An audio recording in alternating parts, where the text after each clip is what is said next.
অন্তর্বর্তী সরকার সংবিধান সংশোধন করতে পারে কিনা সেটা বড় প্রশ্ন বলে মনে করেন অ্যাটর্নি জেনারেল মোহাম্মদ আসাদুজ্জামান। দুপুরে জাতীয় প্রেস ক্লাবে কেমন সংবিধান চাই বিষয়ক আলোচনায় তিনি এ প্রশ্ন তোলেন। এ সময় নির্বাচন সংস্কার কমিশনের প্রধান বদিউল আলম মজুমদার মন্তব্য করেন, পঞ্চদশ সংশোধনীর মাধ্যমে সংবিধানকে কলুষিত করা হয়েছে।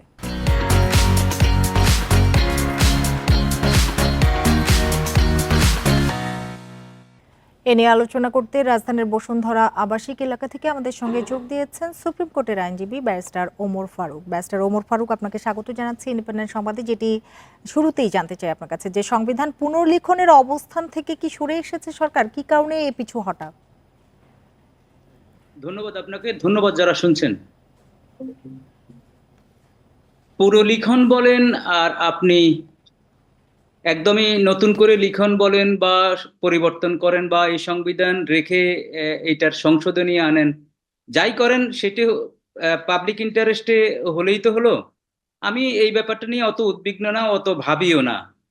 আমার কাছে সাদামাটা, যে সাধারণ পাবলিকের সাথে চলাফেরা করি, সাদামাটা একটি প্রথম এবং প্রধান কাজ যে এই প্রান্তিক মানুষগুলো তাদের প্রতিনিধি নির্বাচন করতে পারবে কিনা সেই বন্দোবস্ত ওরা চায় এটি। আর আপনি এই সংবিধানের যদি 15th অ্যামেন্ডমেন্ট বাতিল হয়ে যায়, তাহলে 47 সংশোধনী যোগ বিয়োগ অলরেডি হালকা হয়ে যাবে। দেখেন, এই সংবিধানের 7 ক খ বাদ দিলে আরো হালকা হয়ে যাবে। 70 অনুচ্ছেদ বাদ দিলে তো একদম কমপ্লিট একটা সংবিধান হয়ে যাবে। মুদ্রা কথা, যেই ধারাগুলো ব্যারিয়ার সৃষ্টি করেছে, আর ব্যারিয়ারের বাইরে এই ধারাগুলোর ব্যবহার করে যারা বেনিফিশিয়ারি হয়েছে, যারা বিনা ভোটে এমপি হয়েছে, তাদের আগে পানিশমেন্টের ব্যবস্থা করেন। আপনার মাধ্যমে আজকে আমি জানিয়ে দিতে চাই, যেটা আমার উপলব্ধি as a lawyer, as a citizen, as a সাধারণ মানুষের সাথে হাটে বাজারে মেশার কারণে যে উপলব্ধি হলো, আজকে যদি যারা বেনিফিশিয়ারি, যারা জোর করে আজকে এমপি ছিলেন, জোর করে ক্ষমতা ছিলেন, তাদের যদি বিচারটা নিশ্চিত করে মানুষের সামনে প্রকাশ করতে পারেন, এই যে দুর্নীতিবাজ কালো টাকা যারা এই ব্যবহার করে নির্বাচনকে ম্যানিপুলেট করছে, তাদেরকে ধরে এনে আপনি 100 জনকে শাস্তি দেন না, 154 জন বিনা ভোটে আগে তাকে শুরু করেন। শাস্তি নিশ্চিত না করে আপনি যত কিছুর বন্দোবস্ত করেন, এই বেনিফিশিয়ারি গ্রুপ তারা যেভাবে এই বিনা ভোটে হওয়ার যে একটা লালুস বলি আমরা লোকাল শব্দে, এইটাতে যেহেতু অভ্যস্ত হয়ে গেছে, এইটা শাস্তির আওতায় তাদেরকে দমন না করা গেলে যত ভালো কিছুই করেন, যত ভালো সংবিধান করেন, আরপিওতে যত কিছুই লেখেন না কেন, কোনো কিছুই কাজে আসবে না। এটি হচ্ছে আমার প্রথম কথা। ওমর আর ফারুক, আপনি যে পরিবর্তনের কথাগুলো বলছিলেন, যে ধারাগুলোর কথা বলছিলেন, অন্তর্বর্তী সরকার বা জুলাই গণ অভ্যুত্থানের পর কি এই পরিবর্তনই চাওয়া হয়েছিল? এই অভ্যুত্থানের পরে এই পরিবর্তন চাওয়া হয়েছিল, পাশাপাশি এই অভ্যুত্থানের পরে এই সরকারকে তো সেই ম্যান্ডেটও দিয়েছে। এটা নিয়ে তো আমরা 90-91 দিন কথা বলেছি। আজকে অ্যাটর্নি জেনারেল মহোদয় যে কথা বললেন, যে বাক্যটা আমি টেলিভিশনের স্ক্রলে দেখি, যদি সেটি সত্য হয়ে থাকে তাহলে তো এটি অ্যালার্মিং।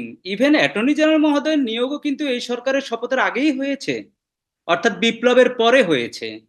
এবং তাহলে যদি এই সরকারের যদি এই ক্ষমতাই না থাকে, সাংবিধানিক পোস্টগুলো এই সরকার যে অ্যাপয়েন্টমেন্ট দিয়েছে ডক্টর ইউনূস সাহেবের সিগনেচারে, তাহলে কি হবে? আমি এই কথা বলছি এই কারণে, এই সরকার কিন্তু শুধু আওয়ামী লীগ, কট্টর আওয়ামী লীগ বাদ দিয়ে আর বাকি সবারই তো সরকার। আরেকটা কথা পরিষ্কার কথা বলি আমি, সংবিধানের সংস্কার বা প্রান্তিক মানুষের আশা আকাঙ্ক্ষার প্রতিফলন ঘটানোর জন্য বিএনপি এবং অন্যান্য রাজনৈতিক দলের ঐক্যমত দরকার। তো আমি আপনার মাধ্যমে, আমার যদি 30 সেকেন্ড সময় দেন, তাহলে আমি আপনার মাধ্যমে আমি একটা জিনিস আমি আপনাকে দেখাতে চাই, যে বিএনপির 31 দফা যেটি ছিল, সেটি কিন্তু আওয়ামী এবং তার বেনিফিশিয়ারি অন্যান্য দল বাদে সবাই কিন্তু এটাকে মেনেছে, তাই তো? যদি এইটাকে মেনে থাকে সবাই, তাহলে এই 31 দফার 2 থেকে, আমি বলি 2 থেকে যদি 7 আপনি এই সংবিধানে যদি অন্তর্ভুক্ত করেন, ফয়সালা হয়ে যায় 50%। এরপরে যদি এই বন্দোবস্তগুলো যদি রাজনৈতিক দলগুলো তাদের সংবিধানে যদি অন্তর্ভুক্ত করে, বাকি 50% হয়ে গেল। আমি আবার পরিষ্কার করে বলি, একদম আমার সাদামাটা ভাষায়, যেই সংবিধানে যে যে জিনিস আপনি সংস্কারের কথা বলছেন, গণতন্ত্রের কথা বলছেন, প্রত্যক্ষ ভোটের কথা বলছেন, প্রধানমন্ত্রী এবং প্রেসিডেন্টের ক্ষমতার ভারসাম্যের কথা বলছেন, 70 অনুচ্ছেদ দিয়ে যেই সংসদ সদস্যদেরকে দলীয় দাস বানানো হয় সেটা বাদের কথা বলছেন। তো তো সেটি যদি রাজনৈতিক দলগুলো তাদের সংবিধানে তাদের গঠনতন্ত্রে ইনকর্পোরেট করে আর এই সংবিধানের সাথে যদি এই যোগসূত্র করে ফয়সালা হয়েই গেছে। আমি কি 31 দফাটা 2-3টা দফা আপনার সামনে পড়ার সময় যদি থাকে আমি বলি 2 দফায় আসেন।